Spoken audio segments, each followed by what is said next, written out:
ಕೇಂದ್ರ ಸರ್ಕಾರದ ಪ್ರಧಾನಮಂತ್ರಿ ಮತ್ಸ್ಯ ಸಂಪದ ಯೋಜನೆಯಲ್ಲಿ ಅವ್ಯವಹಾರ ನಡೆದಿದೆ. ತನಿಖೆ ನಡೆಸಿ ಕ್ರಮ ಕೈಗೊಳ್ಳುವಂತೆ ಶಿರಾ ತಾಲೂಕಿನ ಹನುಮನಹಳ್ಳಿ ಗ್ರಾಮದ ರೈತ ಬಾಲಕೃಷ್ಣ ಒತ್ತಾಯಿಸಿದರು.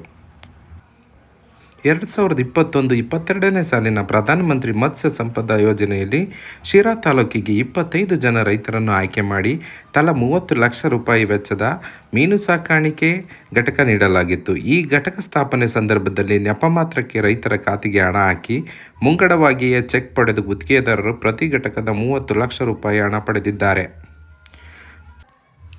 ತುಮಕೂರು ಜಿಲ್ಲೆ ಮೀನುಗಾರಿಕೆ ಉಪನಿರ್ದೇಶಕ ಮತ್ತು ಸಹಾಯಕ ನಿರ್ದೇಶಕ ರೈತರಿಗೆ ಈ ಯೋಜನೆ ಹಣ ಹಾಕುವ ನೆಪದಲ್ಲಿ ಪ್ರತಿ ಫಲಾನುಭವಿ ರೈತರಿಂದ 5 ಲಕ್ಷಕ್ಕೂ ಹೆಚ್ಚು ಹಣ ವಸೂಲಿ ಮಾಡಿ ರೈತರಿಗೆ ಅನ್ಯಾಯ ಮಾಡಿದ್ದಾರೆ.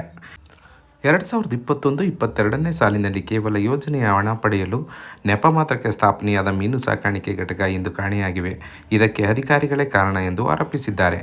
ಇದಲ್ಲದೆ 2024-25ನೇ ಸಾಲಿನಲ್ಲಿ ಕೂಡ ಕಳೆದ ಬಾರಿ ಕೊಟ್ಟಿದ್ದ ಫಲಾನುಭವಿಗಳ ಸಂಬಂಧಿಕರಿಗೆ ಶಿರಾ ತಾಲೂಕಿನಲ್ಲಿ 5ರಿಂದ 6 ಮೀನು ಸಾಕಾಣಿಕೆ ಘಟಕಗಳನ್ನು ನೀಡಲು ಮುಂದಾಗಿರುವುದು ಹಲವಾರು ಅನುಮಾನಗಳಿಗೆ ಕಾರಣವಾಗಿದೆ.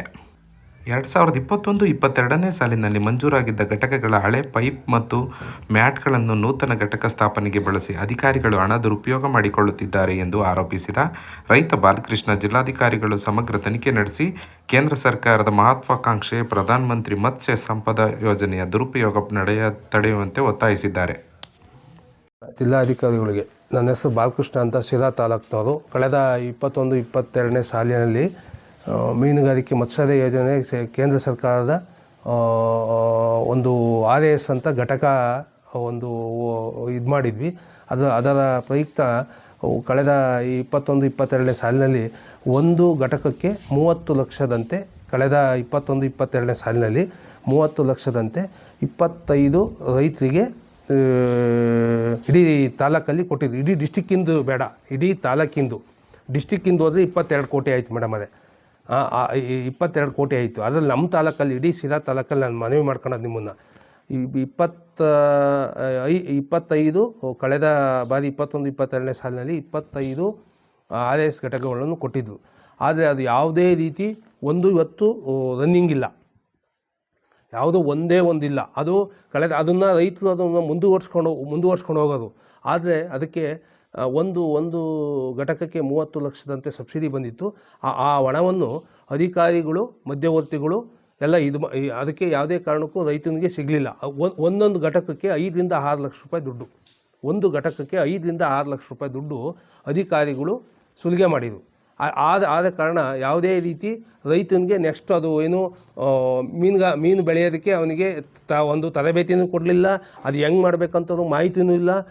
ಏನು ಮಾಹಿತಿ ಇಲ್ಲದಲ್ಲೇ ಇವರು ಏನು ಡಾಕ್ಯುಮೆಂಟ್ಸ್ ಇಸ್ಕೊಂಬೋದು, ವರ್ಕ್ ಆರ್ಡ್ರ್ ಕೊಡೋದು, ಏನು ಅವ್ರಿಗೆ ಸಂಬಂಧಪಟ್ಟ ಅವ್ರಿಗೆ, ಆದರೆ ಸಂಬಂಧಪಟ್ಟ ಕಾಂಟ್ರಾಕ್ಟ್ಗಳನ್ನ ಹಿಡ್ಕೊಂಡು ಅವ್ರ ಮುಖಾಂತರ ಸುಲಿಗೆ ಮಾಡ್ತಾಯಿದ್ದಾರೆ. 5ರಿಂದ 6 ಲಕ್ಷ ರೂಪಾಯಿ ಇದು ಮಾಡ್ತಾಯಿದ್ದಾರೆ. ಅದೇ ರೀತಿ ನೆಕ್ಸ್ಟ್ ಈಗಲೂ ಮುಂದುವರಿತಾ ಇದೆ. 21-22ನೇ ಸಾಲಿನಲ್ಲಿ ಆದಂಥ ಘಟನೆಗಳು ಈಗಲೂ ಆಗ್ತಾಯಿದೆ. ಅದೇ ಕೆಲವರಿಗೆ ಅಳುಬರಿಗೆ ಕೊಡ್ತಾ ಇದ್ದಾರೆ. ಅಳುಬರಿಗೆ ಕೊಟ್ಟ ಕಾರಣದಿಂದಾಗಿ ನೆಕ್ಸ್ಟು ಹಳೇದೇನಿತ್ತು ಮೆಟೀರಿಯಲ್ಲು, ಅದು ಒಂದು ನೆಟ್ ಹಾಕೋದಾಗಿರ್ಬೋದು, ಟಾರ್ಪಲ್ ಹಾಕೋದಾಗಿರ್ಬೋದು, ಅದಕ್ಕೆ ಸಂಬಂಧಪಟ್ಟ ಮಿಷಿನರಿಗಳಾಗಿರ್ಬೋದು, ಅದನ್ನೇ ತಂದು ಇನ್ನೊಂದು ಕಡೆ ಶಿಫ್ಟ್ ಮಾಡಿ ಅದಕ್ಕೆಲ್ಲ ಅದನ್ನೇ ತಂದು ಇನ್ನೊಬ್ಬರು ರೈತನಿಗೆ ಶಿಫ್ಟ್ ಮಾಡಿ ಅದು ರೈತನಿಗೆ ಹೊಸಾದ ಮೆಟೀರಿಯಲ್ ಕೊಟ್ಟರೆ ಏನೂ ಆಗೋಲ್ಲ. ಅದೇ ಹಳೆ ಮೆಟೀರಿಯಲ್ ತಂದು ಏನು ಬಿಲ್ ಆಗೋವರೆಗೂ ಅದು ಆ ದುಡ್ಡು ರೈತನಿಗನ ಉಳ್ಕೊಂಡಿಲ್ಲ. ಅದು ದುಡ್ಡೆಲ್ಲ ಎಲ್ಲ ಅಧಿಕಾರಿಗಳು, ಕಾಂಟ್ರಾಕ್ಟ್ದಾರರು ಇದು ಮಾಡ್ತಾಯಿದ್ದಾರೆ. ಕಳೆದ 21-22ನೇ ಸಾಲಿನಲ್ಲಿ ಏನಾಗಿತ್ತು ಅದೇ ಮೆಟೀರಿಯಲ್ ಇನ್ನೊಂದು ಕಡೆ ಇದು ಮಾಡಿ ಅದಕ್ಕೆ ಏನು ಇವರು ಕಾಂಟ್ರಾಕ್ಟ್ದಾರಿದ್ದು ಅಧಿಕಾರಿಗಳು ಎಲ್ಲ ಶಾಮೀಲಾಗಿ ಇದೇ ಥರ ಇದು ಮಾಡಿ. ಆದರೆ ಡಿಸ್ಟಿಕ್ ಆಫೀಸರ್ಗಳು, ಡೆಪ್ಯೂಟಿ ಡೈರೆಕ್ಟ್ರು ಶಿವಶಂಕರ್ ಇದಕ್ಕೆ ಕಾರಣ. ಅದು ನಾವು ಅಸಿಸ್ಟೆಂಟ್ ಡೈರೆಕ್ಟ್ರ್ ಕಡೆಯಿಂದ ದುಡ್ಡು ಕೊಟ್ಟಿದ್ದೀವಿ. ನಾವು 5ರಿಂದ 6 ಲಕ್ಷ ಒಂದೊಂದು ಪಾಂಡ್ಗೆ ನಾನೇ ಖುದ್ದಾಗಿ ಕೊಟ್ಟಿದ್ದೀನಿ. ಇಲ್ಲ, ಅಮೌಂಟು ಚೆಕ್ಕಲ್ಲ, ಕ್ಯಾಶ್. 5ರಿಂದ 6 ಲಕ್ಷ ರೂಪಾಯಿ ದುಡ್ಡು ಕಳ್ಕೊಂಡು ನಾನು ಒಬ್ಬ ರೈತ ಬೇರೆ 3ರಿಂದ 4 ರೂಪಾಯಿ ಬಡ್ಡಿ ತಂದು 6 ತಿಂಗಳೊಳಗೆ ಆಗಿ ನಾನು ವಾಪಸ್ ಕೊಡ್ತೀನಿ ಅಂತ ಹೇಳಿ ಆದರೆ ಕೊಡೋಕ್ಕಾಗಲಿಲ್ಲ. ಯಾಕಂದರೆ ನನಗೆ ದುಡ್ಡು ಉಳಿಲಿಲ್ಲ. ಅಲ್ಲಿ ಸರಿ ಆಯಿತು.